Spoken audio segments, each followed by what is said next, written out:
Ассаляму алейкум қыздар. Бүгін осындай етті бәліш дайындаймыз. Қамыры өте жұмсақ, нәзік, дәмі керемет болып шығады. Видеоны соңына дейін қарап, менің каналыма тіркеліп, лайк басуды ұмытпаңыздар.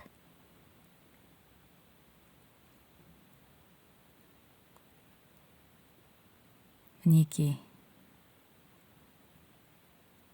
Видеодағыдай қамыр өте жұмсақ болып шықты. Үйде жасап көріңіздер.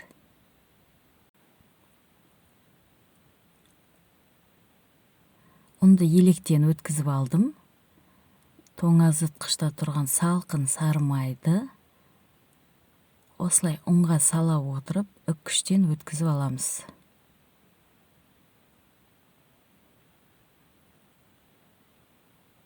Неке өткізіп алдым. Енді қолымызбен сары маймен ұнды араластырып аламыз.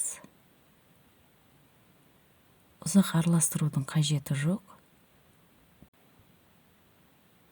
Үстіне ұн қопсытқышпен тұзды салып, шаншқымен кішкене араластырып аламыз.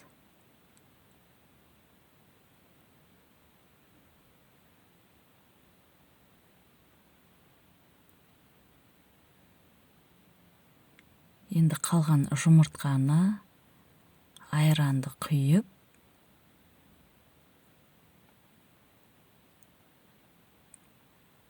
бірінші шаншқымен араластырғандарыңыз дұрыс.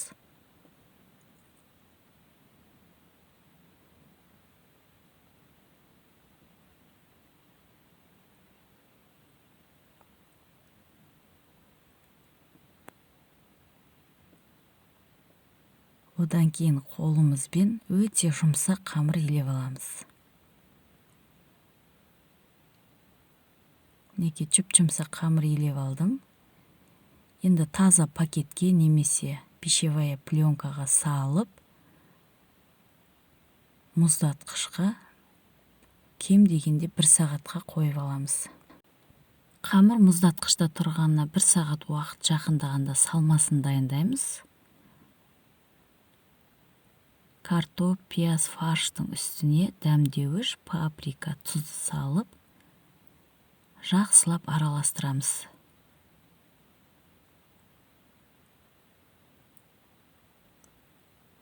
Мінекей салмамыз дайын болды. Енді мұздатқыштан қамырды алып, теңде 2 бөлікке бөліп аламыз.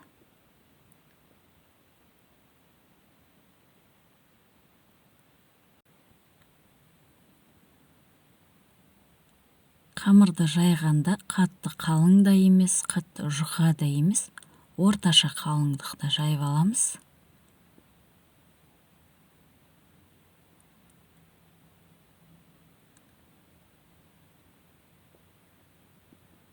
Қамырды жайып алдым.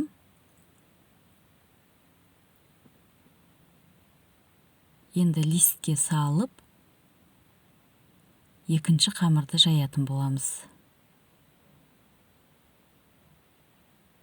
Екінші қамырды кішкене диаметрін үлкендеу қылып жаямыз. Жайып алғаннан кейін осылай кесіп шығамыз ұзынша етіп.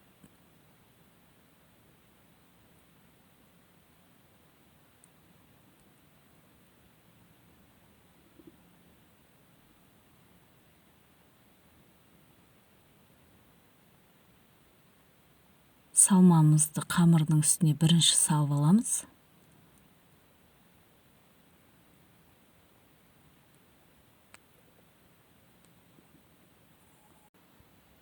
Салманы салғанда қамырдың шетін кішкене қалдырамыз. Бір тегіс етіп жайып алдым. Енді екінші қамырымызды видеода көріп тұрғандарыңыздай бетіне қойып шығамыз.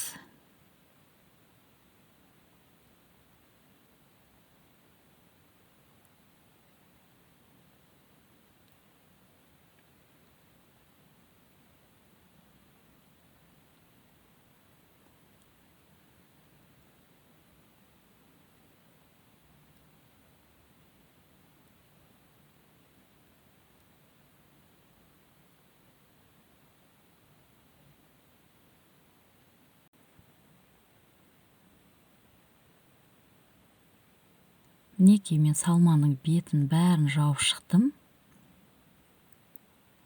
Енді видеода көргендеріңіздей бір қамырды тастап, екіншісін ашып, біреуін тастап, екіншісін ашып шығамыз.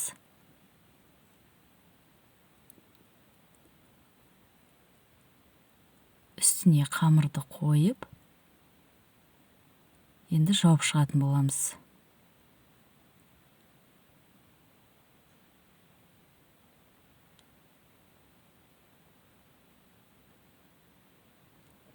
Енді келесін ашамыз. Видеода байқасаңыздар, келесі қамырлардың барлығын ашып алып,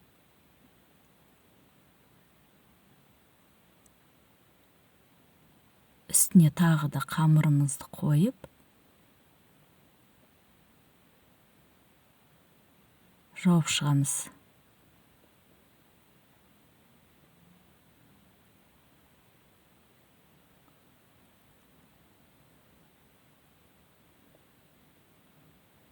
Видеода көргендеріңіздей салмамыздың бетін бәрін осылай жауып шығатын боламыз.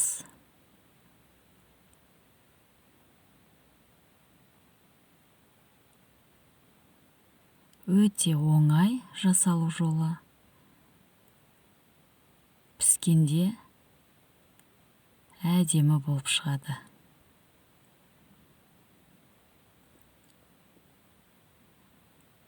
Енді келесі жағында дәл осылай қайталай отырып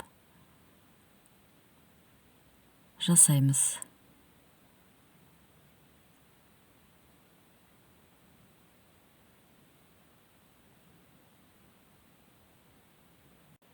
Мінекей бетін жауып алдым. Үй шетінің барлығын қолмен қатты басып шықтым. Енді өретін боламын. Шетін барынша басқандарыңыз дұрыс. Өйткені пісу барысында салманың суы шығып, етті бәлішіміз құрғақ болып қалуы мүмкін.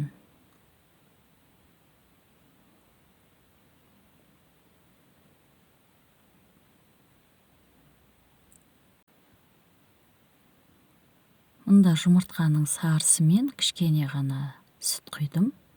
Жақсылап араластырып, етті бәлішіміздің бетіне жағып шығамыз.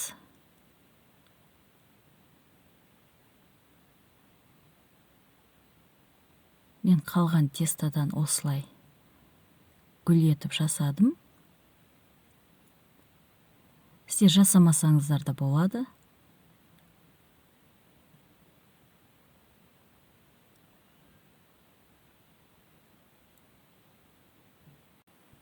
Осылай қойып шықтым. Енді жұмыртқаның сарысын жағып, бетіне күнжіт себетін боламын.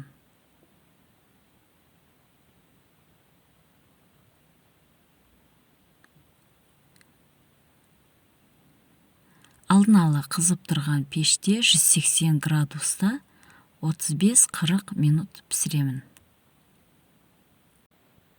Әр пештің қызу температурасы әр қалай. Сол үшін сіздер пісу барысында қарап тұрғандарыңыз дұрыс.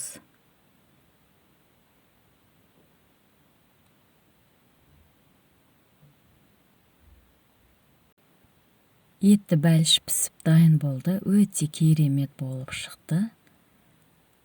Ас болсын қыздар.